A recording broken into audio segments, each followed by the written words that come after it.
इतकी जोरात ओरडली मी इकडे मुवमेंट झाली ना, मला इतकी भीती वाटली, मी डायरेक्ट प्रथमला जाऊन चिटकली. आता आपल्याला कोरोना सीझनमध्ये कसं करायचं मला ते सांग. आता उद्यापासून तर आम्ही काय बिग बॉस बघणार नाही.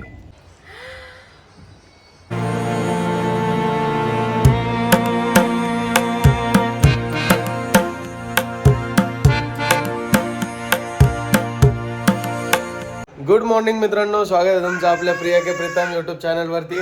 आज मी मुळात डाएट व्लॉग बनवणार होतो, फुल डे ऑफ इटिंग. मी आता झोपेतून उठलोय, सॉरी माझे केस असे एकदम विस्कटलेले. आणि मी आंघोळ केली पण वेणी घातली कारण की ना माझे केस कोको खूप खेचतो म्हणून. सो मी डाएट व्लॉग बनवणार होतो, पण काय झालं माहिती आहे, काल आहे ना रात्री माझी झोप खूप डिस्टर्ब झाली. रात्री लाईट गेली होती, प्रियाची पण डिस्टर्ब झाली आणि त्यामुळे ना मी आज लेट उठलो. लेट उठल्यामुळं काय झालं की मला आहे ना सकाळी माझं ब्रेकफास्ट वगैरे बनवण्याचं आहे ना हेच नाही, म्हणजे काय म्हणतात ना, संतुलनच नव्हतं. तर मग मी काय बनवलंच नाही. माझं उठून पाणी पिणं, निंबू पाणी पिणं, मला सगळं दाखवायचं होतं ना. अच्छा, तुम्हाला तुमचं डेली रुटीन दाखवायचं होतं. एक तर व्लॉग चालू झाला तरी बाईला माहित नाही की नेमका विषय काय.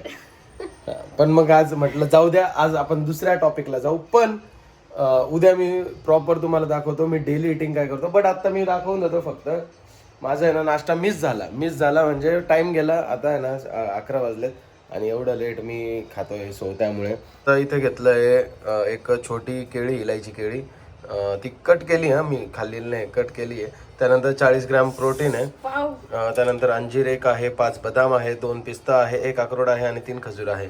हे ड्राय फ्रुट्सचा नाश्ता, त्यासोबत एक योगर्ट. असं मी सकाळी ब्रेकफास्ट करतो. ब्रेकफास्ट म्हणजे हा प्री ब्रेकफास्ट आहे. याने फक्त डेली एनर्जी आणि स्ट्रॉंग एनर्जी चालू होते. त्यानंतर माझा ब्रेकफास्ट राहील. बट आज सगळं लेट होतं, त्यामुळे मी काय पूर्ण दाखवत नाही. आणि प्रिया तिच्यासाठी बनवणार आहे. आता मी आणलेत खेकडे, पण ना मी हे रात्री डीप फ्रीज मध्ये ठेवलेले. पण हे ना थोडे हलतायत अजून, पण मला इतकी भीती वाटते ना, मी कधीच अजून याला साफ केलं नाही. माझी बहीणच करते नाही. धुता इतकी जोरात ओरडली मी इकडे. मुवमेंट झाली ना, मला इतकी भीती वाटली, मी डायरेक्ट प्रथमला जाऊन चिटकली. मला इतकी भीती वाटते खरंच, कारण की मी फर्स्ट टाइम हे साफ करते आणि मला येत पण नाही. माझ्या बहिणीला प्रॉपर येतात. तर मी तिला व्हिडिओ कॉल करून दाखवायचं. ती मला बोलली तू डीप फ्रीज मध्ये ठेव, मग ते ओके होऊन जाईल असं. पण रात्री मी डीप फ्रीज मध्ये ठेवलं, आता काढलं तरी पण अजून ओके नाही ते. ओके म्हणजे वळवळ करता वळवळीला घाबरतो. जाम भीती येते. तुम्हाला येईल का? अरे बापरे, मी खाणार नाही तर तू बनवायला बोलते. आता आपल्याला कोरोना सीझन मध्ये कसं करायचं मला ते सांग. बघू दे केवढा मोठा आहे. तू प्लीज जरा साफ करू प्लीज. मला नाही प्रिया, मी तुम्हाला शिकवते, तुम्ही करून द्या. मग तूच कर ना, मला शिकवण्यापेक्षा. नको मी नाही करत का बाई, मला मी चिकन धुवायला कंटाळा करतो. धुवून द्यायचा विषय नाहीये, साफ नाही करू शकत. म्हणून मला भीती वाटते. तुझ्या बहिणीला व्हिडिओ कॉल कर. हॅलो,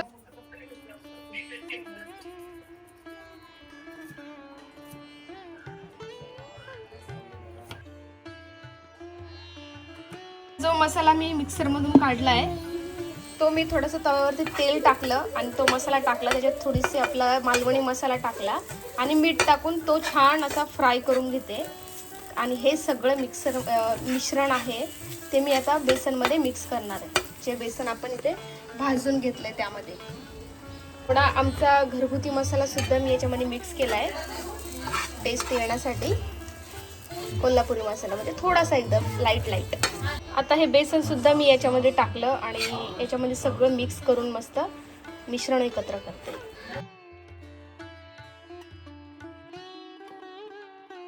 बारीक नांग्या होत्या त्या मी मिक्सर मधून बारीक केल्या आणि आता आपण त्या गाळून घेऊ. आता मी इथे एक पातेलं ठेवलंय गरम करायला, त्यात तेल टाकलाय. तोपर्यंत आपण मसाला फ्राय होऊ देऊ आणि इकडे साईडला मी तोपर्यंत हे सगळे खेकडे भरून घेते. आता हे मसाला मी बनवलाय, तुम्ही तो बघितलाच. आता मी हे भरलेले खेकडे जे भरलेले आहेत तेच भरणार आहे. बाकीचे मी जे हे होतं असं ते क्लीन करून फेकून दिलं, मी ते म्हणजे फेकून दिलं. आता मी हे याच्यामध्ये सगळं सामान भरते मसाला. काही जण याच्यामध्ये पाणी टाकून पण करतात, पण मी सगळं मिश्रण एकत्र करूनच केलं.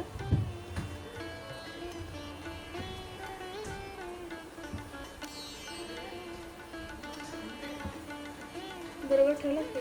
उलटा असं होतं. सो आता हे आपण दोरीने बांधून घेऊ.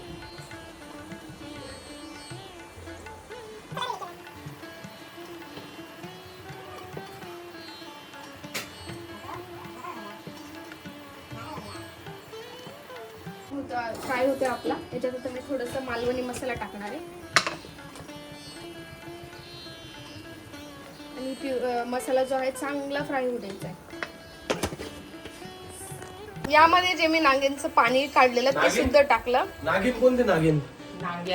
नांग्या त्या बारीक बारीक नागिनचं पाणी बापरे म्हटलं आणि घरात तेच चांगलं घरात ऑलरेडी एक नागिन आहे. आणि त्यात अजून म्हटलं कोणत्या नागिनचं पाणी आणलंय ते. नांग्या हो प्रीतू. अगं मी नागिन ऐकलं ना बाई, मला माहिती ऑडियन्सने पण नागिनच ऐकलं असेल असंच म्हणून तुला नागिन बोलण्याचा मौका मिळालाय मला. पण तुला नाही म्हणजे असं बोलायचा मौका मिळाला नाही झालं. नाही झालं. मी नागिन तर तुम्ही नागोबा. आता तुला बरोबर बरोबर करते. हे आहे जे याला काय बोलतात पाय. हे मी आता याच्यात आता नांगे नाही म्हणत का? तुम्ही नागिन बोलता म्हणून मी पाय बोलले. आता उकळलेल्या याच्यामध्ये सोडून द्यायचं आणि चांगलं शिजू द्यायचं. हे बघा हे भरलेली सुद्धा याच्यात टाकायची आता. हे भरताना दाखवलं का सगळं? हा दाखवलं. मी थोडं बाहेर गेलो होतो म्हणून मला माहित नाही बरं का, म्हणून विचारलं मी तुला.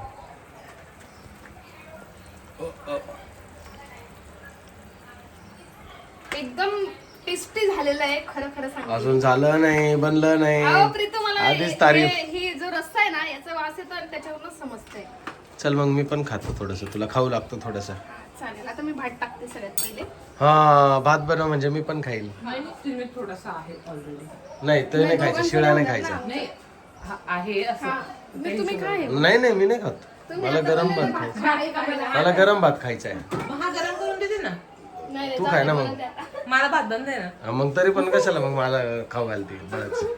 ताजच बनवते. हा हा ठेवू का फ्रीज मध्ये. आणि मित्रांनो आज आहे ना तुम्हाला आणि आम्हाला कनेक्ट करणारी एक गोष्ट आहे, ती गोष्टच खराब झाली होती म्हणून सकाळी सकाळी टेक्निशियन आला होता ती रिपेअर करायला. तर हे राउटर खराब हो गया आणि आता त्यांनी त्यांचं राउटर आणून लावून दिलंय. ते बोलले टेस्ट करा म्हणजे आम्हाला नवीन राउटर घ्यायची वेळ येईल. जर नाही घेतलं नवीन राउटर तर तुमचं आणि आमची भेट होणार नाही. संपले बघ आपले. तांदूळ संपले? आणावं लागतं. अरे देवा, मग तू जगजाहीर का करते ग? मला एकट्यात सांग ना ग. काय एकटंच सांगा तुम्हाला. तांदूळ संपले असं नाही ना नाही. सगळ्यांना समजून येईल तांदूळ संपले होते. हा गप ना. बघा हे वाचतंय काहीतरी त्याच्यावर, पण वाचण्यासारखं त्याच्यात काहीच नाही. अरे मसालाच एका बघत होती. मरीड काय करत होती? अशी बघत होती ते दिसत नव्हतं बघा असं. भाजी मस्त उकळते इकडं, तोपर्यंत प्रिया लवकर भात बनव. आता एक्साइटमेंट राहत नाही मला. झाला भात काय 5-6 शिट्टे त्याला टाइम लागेल शिजायला. ठीक आहे मग शिजू दे. शिजल्यावरच खाऊ, कच्चं थोडी ना कोणी खाणार आहे. सो गाईज मी आत्ताच जस्ट जिमवरून आलो. मी सॉरी, जिमला जाण्या अगोदर मी काय घेतलं ते दाखवायला विसरलो. कारण आम्ही आहे ना बाळाला झोपवता आम्हीच थोडंसं गुंगीत गेलो होतो झोपेचा. पण मग मला नंतर आठवलं की जिमला जायचं आहे आणि उठलो. मग मी त्यानंतर ब्लॅक कॉफी घेतली आणि एक प्रोटीन बार मी खाल्ला. त्यानंतर मग अर्ध्या पाऊण तासाने मी जिमला चाललो गेलो. आता जिमवरून जस्ट मी आलो, तर आल्यानंतर पोस्ट वर्कआउटमध्ये मी व्हे प्रोटीन घेतो. व्हे प्रोटीन खूप खूप खूप गरजेचं आहे. आणि जे पण व्हे प्रोटीनचे मिथ्स आहे की व्हे प्रोटीनने शरीरात काही त्रास होतो, हे साफ चुकीचं आहे. फॅक्ट्समध्ये असं आहे की हे व्हे प्रोटीन जे पण आहे हे दुधापासून बनतं. काही प्लांट प्रोटीन पण बनतात प्लांटपासून. पी प्रोटीन असतं, त्यानंतर सोया प्रोटीन असतं. बट मी व्हे प्रोटीन घेतो. व्हे प्रोटीन हे दुधापासून बनतं. सो हे एकदम कम्प्लिटली सेफ असतं. जेवण करताना जे व्हेजिटेरियन असतात स्पेशली त्यांना जेवणातून पूर्णपणे व्हे प्रोटीन मिळत नाही. त्यामुळं मग व्हे प्रोटीन घेणं गरजेचंच आहे. बट जे पण ॲथलीट आहे, थोडाफार व्यायाम करताय किंवा ज्यांना पण मजबूत राहायला आवडतं, सो ते व्हे प्रोटीन घेऊ शकतात. आता व्हे प्रोटीन घेतो. याच्यानंतर मग माझं क्रिएटिन आणि त्यासोबत 2 खजूर. ही रेसिपी आहे. आणि हे दोघी टाइमपास करतच राहतात टाइमपास दिवस रात्र. आणि हा एक गोष्ट बोलायची मला. बोलायचंय थांब मग. मला असं बोलायचं आहे की मी एक स्टरलायझरचा व्हिडिओ बनवला. त्याच्यावरती 2-3 कमेंट आला की खूप बोरिंग ब्लॉग येतो. ऍक्च्युली तो ब्लॉग नव्हता, त्या गोष्टीबद्दल इन्फॉर्मेशन देत होतो आम्ही. एज्युकेशनल ब्लॉग येतो. एज्युकेशनल ब्लॉग आहे. कोणाला त्याचा फायदाही होईल. बट तुम्ही ज्यांच्या घरात बाळ आहे त्यांना. येस. आणि फ्युचर तुम्ही प्लॅन करत असतील तर तुमच्यासाठी सुद्धा फायदा होईल. ज्यांच्या घरात बाळ आहे त्यांना पण फायदा होईल त्या गोष्टीचा. तर थोडं नॉलेज आपण घेणं खूप गरजेचं असतं. जेवढं नॉलेज भेटेल तेवढ्या चांगल्या गोष्टी असतात. सो प्लीज त्याला बोरिंग बोलू नका. एक एज्युकेशनल पार्ट म्हणून बघा. एवढंच बोलायचं. तर झालं आहे आमचं डिनर आणि आम्ही निघालो आहे आता फेरफटका मारायला. ए, मी वीक मध्ये कधीतरी हप्त्यात 2दा तरी काहीतरी स्वीट खातो आणि आज मग मी तिला बोललो की चला आईस्क्रीम खायला. सलोनी पण आलेली आहे तर तिला म्हटलं चल आमच्या इथल्या तुला राजभोग आईस्क्रीम खाऊ घालतं. तिला राजभोग त्या दिवशी आणलं होतं पण तिने काही रिव्ह्यू नाही दिला. कसं आहे नाही आवडलं तुला? चांगलं होतं. जाऊ दे, हिला नाही द्या, तिचं कॅन्सल. आम्ही दोघे खाऊ. तिला रबडी आवडते, ती रबडी खाईल, मी राजभोग खाईल. सलोनी नाही खा. घसायला दुखतोय. मग तू काय खाणार आहेस? जात नाही. मी दुसरं काहीतरी बघेन. मग तिथं 56 भोग पण मिळतं. काय? नको 56 भोग आईस्क्रीम. अशी कोणती आईस्क्रीम होता? चावी काय रे असं माझं तरी. कोको तू कोको चांदा मामा कुठे आहे? कोकोला घेऊन चाललो आम्ही चाललोय फिरायला. बाहेर आणि आज मन सुद्धा लागत नाहीये. खूप कसं तरी वाटतंय कारण की आज आम्ही बिग बॉस बघत होतो आणि त्यामधली रुचिता बाहेर गेली. सो खूप वाईट वाटतंय. ती म्हणजे डायरेक्टली तोंडावर बोलणार होती, तिच्या मनात काही नव्हतं आणि जिकडे योग्य तिथे योग्य बोलत होती, जिथे चुकतं तिकडं चुकीचं सांगत होती ती. बट मला आवडायची, मी सपोर्ट करायची तिला. बट ती गेली ना, मला आता बिग बॉस बघण्याची इच्छा गेली आणि ती जेव्हा गेली मला खूप रडायला सुद्धा आलं. खूप रडायला आलं नाही, खूप रडली. वहिनी हो. खरंच रडल्या. आणि उद्यापासून आम्ही बिग बॉस मराठी बघणार नाही कारण आमचं संपलं. विशाल आहे, विशालसाठी आम्ही करू प्रयत्न.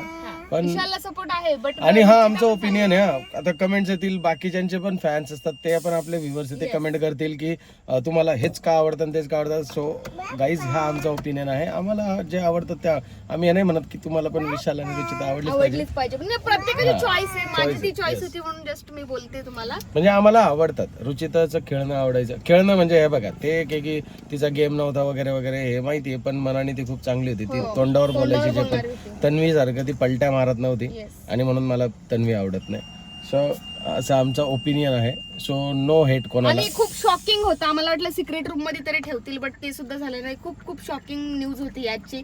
ती बाहेर गेली म्हणजे प्रभू गेला असता, दुसरं कोणी गेलं असतं, सागर गेला असता, म्हणजे त्यांचं जास्त गेम नाहीये, ते गेले असते तर काही वाटलं नसतं.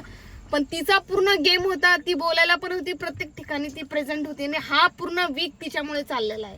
ती आणि विशाल बरोबर हो सगळं एक्झॅक्टली. वीक पूर्ण बघू शकता तुम्ही. ते दोघच दिसत होते तरी सुद्धा ती गेली म्हणजे खूप शॉकिंग न्यूज होती. त्यामुळं तिचं मन लागत नव्हतं. आम्ही रोज जेवणानंतर चालायला जातो पण तिला म्हटलं चल काहीतरी गोड खाऊ, जरा माइंड फ्रेश होईल.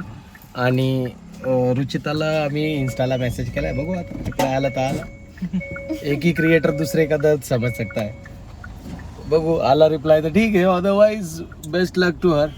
बघू काय होतं काय नाही. आता उद्यापासून तर आम्ही काय बिग बॉस बघणार नाही. मस्त आहे बघा, कुल्फी घेतली.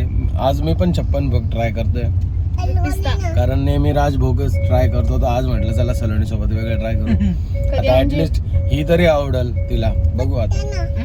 राजभोग चांगली होती. चांगली होती. असं राहतं म्हणून यांना आहे ना चांगल्या वस्तू द्यायच्याच नाही खायला. काय हे कधीच कौतुक करते नाही. एखाद्या गोष्टीचं मन भरून कौतुक करता आलं पाहिजे कारण किती कष्ट लागतात या गोष्टी बनवायला. मग काय दूध आटवायचं, ड्रायफ्रूट टाकायचं. मग बनव ना तू, एवढं सोपं आहे तर. बनवते. मला रेसिपी खायला इथेच असते प्रत्येकाची. ए बाबा, ओय तुझ्या कलरला ड्रेसला मॅच झाली तिथं. त्याच्यामुळेच घेतली. हो. matching त्याला. सो चलो गाईज, भेटूया आपण नेक्स्ट व्लॉगला. तोपर्यंत bye bye, take care, good night.